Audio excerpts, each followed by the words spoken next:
नमस्कार दोस्तों, मैं विशाल कुमार इस संघर्षमय भरी क्लास में आपका स्वागत करता हूँ। देखिए, ज़िंदगी का उस पड़ाव से हम लोग अभी स्टूडेंट लाइफ में गुजर रहे हैं, जहाँ से बहुत लोग गुजर गए। किसी को मंजिल मिला, किसी को मंजिल ना मिल पाया। वही कुछ स्थिति से हम लोग, आप लोग, बहुत लोग गुजरते हैं। तो मैं इस संघर्षमय भरी क्लास में आप लोगों को बहुत कुछ सिखाने जा रहा हूँ।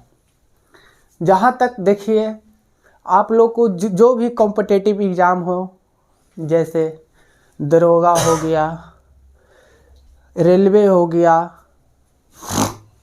एसएससी हो गया, जीडी हो गया, बहुत और इत्यादि एग्ज़ाम को हम नस्ते नाबूद करने के लिए हम इस बैच को आपके सामने प्रकट कर रहे हैं, लॉन्च कर रहे हैं इस बैच को। देखिए, दुख बहुत इंसान को आता है। ऐसा कोई इंसान नहीं जिसे दुख नहीं आता हो, लेकिन जो दुख को अपना मानकर उस दुख को जो दूर करता है, वही सच्चा इंसान कहलाता है। तो मेरा उद्देश्य है कि इस क्लास को जो कर रहा है, जो करेगा, मेरा भाई, मेरा बहन, चाहे जो भी हो, तो मेरा यही उद्देश्य है कि चाहे जो भी सर से क्लास किए हो या कहीं पे कॉम्पिटिटिव एग्ज़ाम का फाउंडेशन वगैरह किए हो, उनका हम बस इस क्लास का उद्देश्य बस रिवाइज करने का, बस थोड़ा सा मौका, बस यही हम चाहते हैं कि उनका रिवाइज हो जाए और जो वो चैप्टर है तो उस पर पकड़ अच्छा से बन जाए। ठीक है। तो जहाँ तक देखे जाते तो आधुनिक भारत यानी कि मॉडर्न हिस्ट्री से हम लोग आज का दिन इस संघर्ष में भरी क्लास में स्वागत कर रहा हूँ। मॉडर्न हिस्ट्री से हम लोग स्वागत कर रहे हैं। तो मॉडर्न हिस्ट्री से इस्लाम जगत के बारे में हम लोग स्वागत करेंगे। इस्लाम जगत के विषय के बारे में कुछ तथ्यों को हम लोग आपके सामने जो कुछ विचार विमर्श करेंगे, उस पर थोड़ा सा गौर कीजिएगा। तो देखिए, इस्लाम धर्म का उदय, इस्लाम धर्म का जो उदय हुआ वो 7वीं सदी में हुआ। यहाँ से जो मॉडर्न हिस्ट्री जो होता है, इसको मॉडर्न हिस्ट्री जो होता है वो यहीं से स्टार्ट होता है। तो जहाँ तक हम लोग मॉडर्न हिस्ट्री के बारे में पढ़ेंगे, वो 7वीं सदी से ऊपर की जितनी जानकारी होगी वो हम आप लोग के साथ पेश करेंगे और विचार विमर्श करेंगे। तो मेरा वीडियो बनाने का बस यही उद्देश्य है कि जो भाई बहन पढ़ाई किए हैं कोई फाउंडेशन वगैरह बैच, उनको ये बात थोड़ा सा रिवाइज हो जाए, प्रैक्टिस हो जाए, अन्यथा कोई त्रुटि ना हो। कोई परीक्षा में जाते हैं तो रिवाइज जो होता है ना, वो बहुत अहम भूमिका निभाता है। पढ़ाई के मामले में जो रिवाइज होता है वो बहुत अहम भूमिका निभाता है। जब तक आप अपना से नहीं पढ़िएगा ना, जब तक आपको कोई मास्टर नहीं पढ़ा सकता। सेल्फ स्टडी खुद को मंजिल की ओर ले जाता है। अगर जो बच्चा सेल्फ स्टडी नहीं करता है, उन्हें मंजिल से बहुत दूर चला जाता है। तो देखिए, आइए, इस्लाम धर्म का उदय, इसके बारे में हम आप लोगों को कुछ तथ्य के कुछ माध्यम बताना चाहते हैं। तो इस्लाम धर्म का जो उदय था वो 7वीं सदी ईसा पूर्व में हुआ था। इस्लाम धर्म का जो संस्थापक थे, उन्हें हजरत मोहम्मद पैगंबर साहब कहा गया। यानी कि जहाँ तक हम कह सकते हैं कि इस्लाम धर्म का उदय हजरत मोहम्मद पैगंबर साहब को माना जाता है। देखिए, इस्लाम धर्म का शाब्दिक अर्थ होता है, इस्लाम धर्म का शाब्दिक अर्थ होता है अल्लाह का समर्पित। यानी कि जो मुसलमान हजरत मोहम्मद साहब को मानते हैं, उसे इस्लाम धर्म कबूल करना उसे इस्लाम धर्म मानना ही पड़ेगा, उसी को इस्लाम धर्म के बारे में जानकारी और विमर्श तो करना ही पड़ेगा, जो इस्लाम धर्म के आपूर्ति करते हैं। चाहे इसका शाब्दिक अर्थ होता है अल्लाह को समर्पित। इस्लाम धर्म जो पैगंबर मोहम्मद साहब, हजरत मोहम्मद साहब जो थे, पैगंबर मोहम्मद हजरत साहब का शाब्दिक अर्थ होता है ईश्वर का दूत। पैगंबर हजरत मोहम्मद साहब का शाब्दिक अर्थ होता है ईश्वर का दूत, मतलब अल्लाह का संदेश वाहक होता है।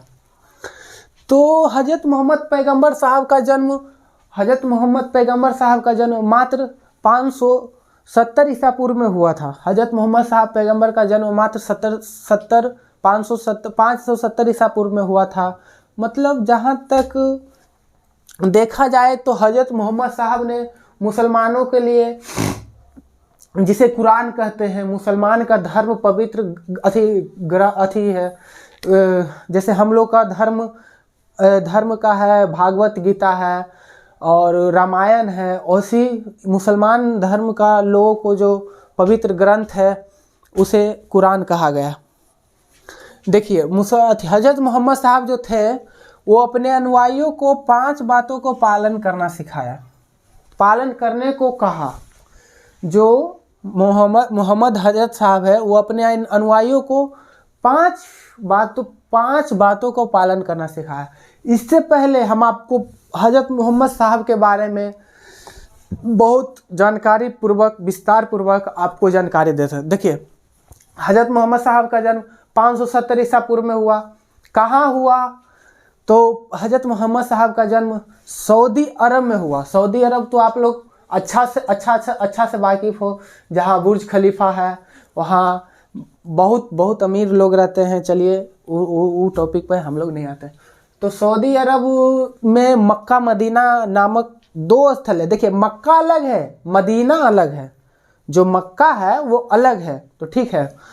तो मक्का जो है सऊदी अरब में 570 ईसा पूर्व में सऊदी अरब में मक्का में हुआ था।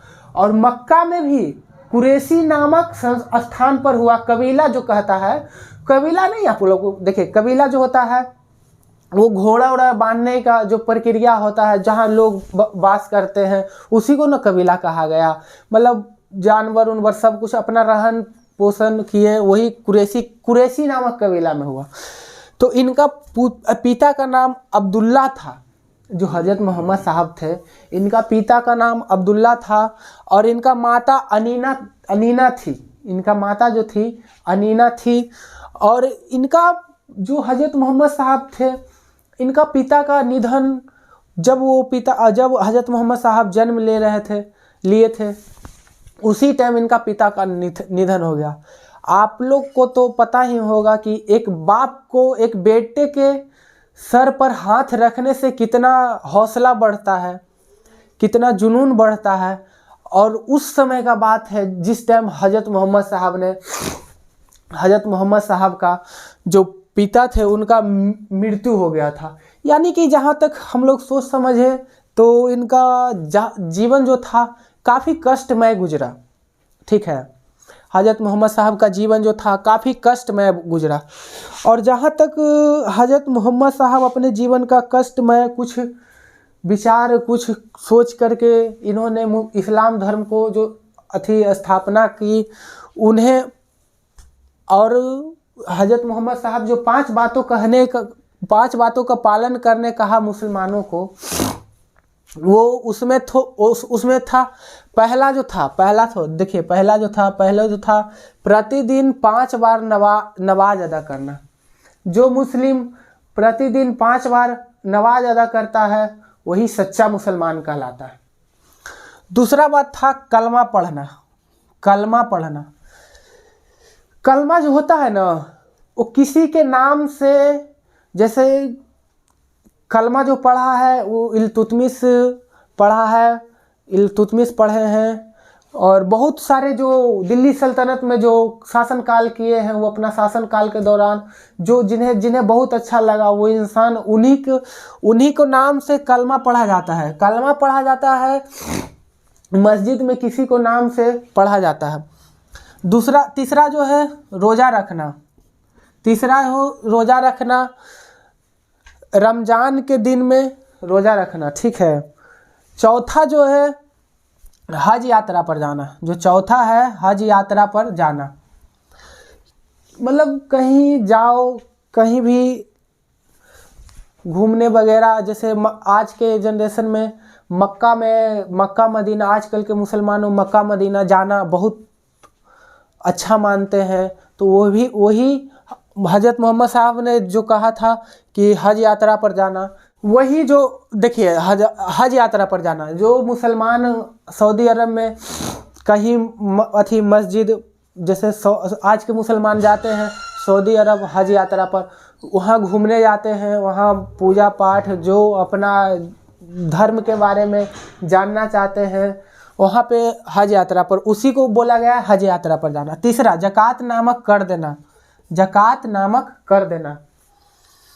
जो हजरत मोहम्मद साहब इन 5 बातों को पालन करना सिखाए थे, उन्होंने पहला बात बोला प्रतिदिन नमाज अदा करना, दूसरा बात बोला कलमा पढ़ना, तीसरा बात बोला रोज़ा रखना, रमज़ान के दिन में रोज़ा रखना, और चौथा बात बोला हज यात्रा पर जाना, और 5वां बात बोला ज़कात नामक कर देना, ठीक है।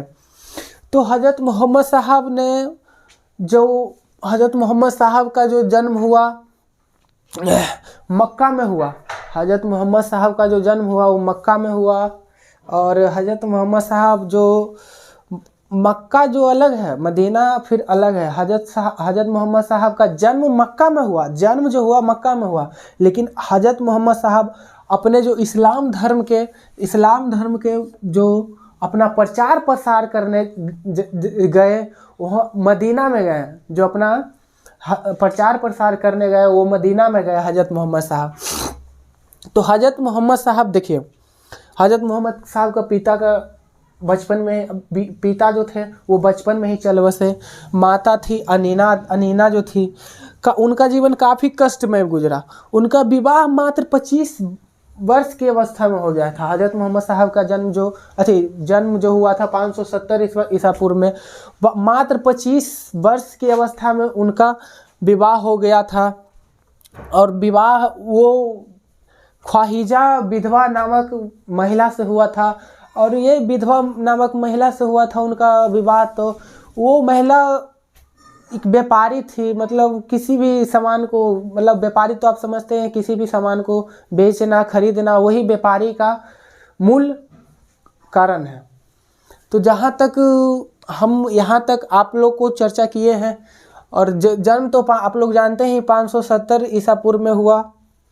हजरत मोहम्मद साहब का जो थे उनका 2 पुत्र थे। हजरत मोहम्मद साहब जो थे उनके 2 पुत्र थे और 4 पुत्रियाँ थी। उनका जीवन काफ़ी कष्टमय गुजरा, ठीक है। तो जहाँ तक आप लोग को यहाँ से क्वेश्चन तो 1-2 ठो पूछा ही जाता है। तो जहाँ तक हम लोग इस विषय के बारे में चर्चा कर रहे थे, तो आप लोग को एक बात बताए थे। उस बात का देखिए, मक्का में हुआ था उनका जन्म, मक्का में था, लेकिन मक्का से मदीना जो कुरैशी नामक स्थान पर हुआ था, मक्का से मदीना की यात्रा उन्होंने किया 610 ईस्वी में। मक्का में इनका ज्ञान की प्राप्ति हुआ 610 ईसा पूर्व में। जो इनका ज्ञान की प्राप्ति हुआ हजरत मोहम्मद पैगंबर साहब का, इनका ज्ञान की प्राप्ति 610 ईसा पूर्व में हुआ। जहाँ तक इनका उद्देश्य जो था वो बहुदेशवाद था, ठीक है। इनका जो उद्देश्य था बहुदेशवाद था, आलोचना का कार्य करते थे बहुत। इन्होंने एकेश्वरवाद पर पूर्ण बल दिया। एकेश्वरवाद पर इन्होंने अपना पूर्ण बल दिया कि एकेश्वरवाद का मतलब समझते हैं सभी मुस्लिम एक हो। एकेश्वरवाद का यही शाब्दिक अर्थ होता है कि सभी मुस्लिम एक हो, सभी मुस्लिम अल्लाह को समर्पित है। उन्होंने 5 बातों को अपना विस्तार पूर्वक जानकारी दिए कि नहीं 5 चीज़ों को अपना मुसलमान होने का अधिकार है। पहला जो उन्होंने एकेश्वरवाद पर बल दिया कि सभी मुसलमान एक है। 622 ईस्वी में मक्का से मदीना यात्रा करते समय हिजरी संबंध की घटना हुई। हिजरी संबंध, जिसे इतिहास में हिजरी संबंध का घटना कहा गया। जो मक्का में इनका जन्म हुआ, जो बोले थे मक्का में कुरैशी नामक स्थान पर इनको ज्ञान हीरा नामक कुंड में ज्ञान प्राप्ति 610 ईस्वी में हुआ।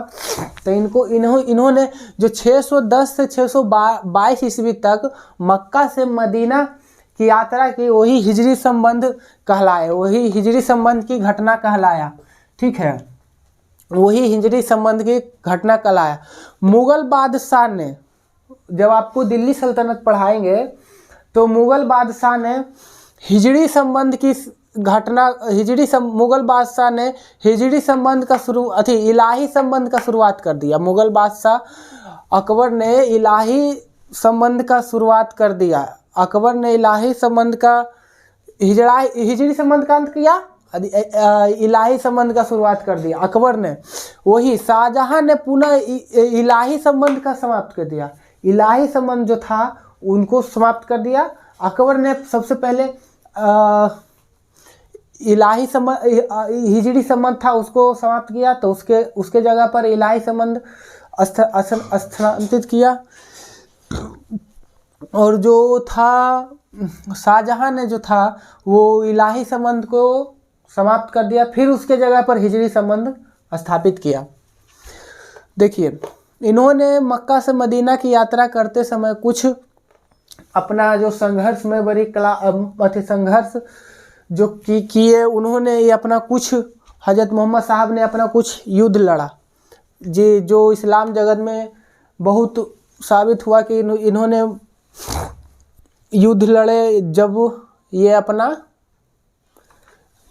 घटना को ज्ञान प्राप्ति कर 622 ईस्वी में मदीना का यात्रा कर रहे थे, तब पहला युद्ध देखिए, पहला युद्ध ब्रदरा का युद्ध। इन्होंने ब्रदरा का युद्ध 625 ईस्वी में, ब्रदरा का युद्ध 625 ईस्वी में हुआ। ठीक है, दूसरा जो है अहूदी का युद्ध। अहूदी का युद्ध ब्रदरा का युद्ध 624 ईस्वी में, अहूदी का युद्ध 625 ईस्वी में हुआ। तीसरा जो है डच का युद्ध 627 ईस्वी में हुआ। हजरत मोहम्मद साहब ने मिलित व्यवस्था को मुसलमान का एक बताया। जो हजरत मोहम्मद साहब जो थे, मिलित व्यवस्था को मुसलमान को एकता बताया। राज का, हजरत मोहम्मद जो साहब थे उन्होंने कहा राज का कोई महत्व नहीं है। अब समझिए भाई, राज का उन्होंने कहा राज का कोई महत्व नहीं है। ये मुसलमानों को एक होने का नारा दिए। उन्होंने कहा कि राज का कोई महत्व नहीं है। और इन्होंने जजिया नामक कर, देखिए दिल्ली सल्तनत मॉडर्न हिस्ट्री में सर्वप्रथम, ये पॉइंट बहुत महत्वपूर्ण है, इन्होंने जजिया नामक कर लिया। जो जजिया नामक कर था वो सर्वप्रथम, हजरत मोहम्मद साहब ने ही शुरू किया था।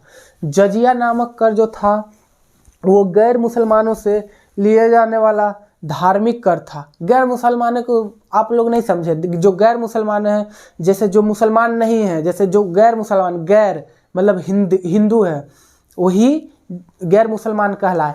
ये कर जो होता है, जो जिन्हें से लिया गया, जिन्हें से नहीं लिया गया, बेरोजगार से नहीं लिया गया। जब बेरोजगार रहेगा वो कमाएगा ही नहीं, तो वो कर क्या देगा बताइए, आप ही लोग बताइए। दूसरा अपाहिज, जो अपाहिज भी नहीं है कमाता है, आप लोग तो अच्छा से पता है, वो जब बेचारा चलेगा ही नहीं तो कहाँ से कमाएगा। तीसरा बच्चा तो आप, वो तो पैदा होते ही हैं, उतना बाल अवस्था में कैसे कमाने लगा। चौथा महिला, उस समय के महिलाओं ने अपना घर से निकलना, आज के जनरेशन में थोड़ी है कि मतलब आज के जनरेशन में सब घर से निकलती है, बाजार मार्केट ये वो काम धाम। आजकल के महिलाओं के जैसा वो समय नहीं था। उन्होंने बच्चा, बेरोजगार, अपाहिज, महिला से, और वो जो ब्राह्मण थे, बच्चा बेरोजगार, अपाहिज, महिला। अब पांचवा ब्राह्मण, यानी कि 5 लोग, 5 लोगों से कर लेना जायज़ नहीं समझा।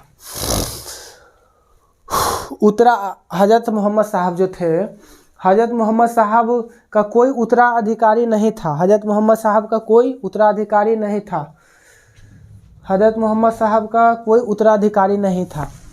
तो जहाँ तक ये इतनी जानकारी हम आपको दिए हैं, यही से साफ जाहिर होता है कि यहाँ से एक न एक क्वेश्चन जरूर कोई भी यहाँ से पूछे। देखिए यहाँ से कई बार कई जगह पर क्वेश्चन पूछा गया। जजिया नामक कर सबसे पहले जजिया नामक कर कौन स्थापित किया? तो हजरत मोहम्मद साहब हो जाएगा।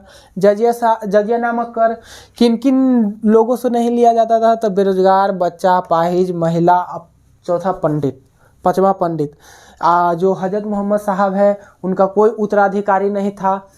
तो हमें यहीं तक अपना क्लास को रोक दिया जाए। हम आपसे कुछ अनुरोध करेंगे कि आप समझे तो कमेंट और लाइक और सब्सक्राइब ज़रूर करें। नमस्कार दोस्तों।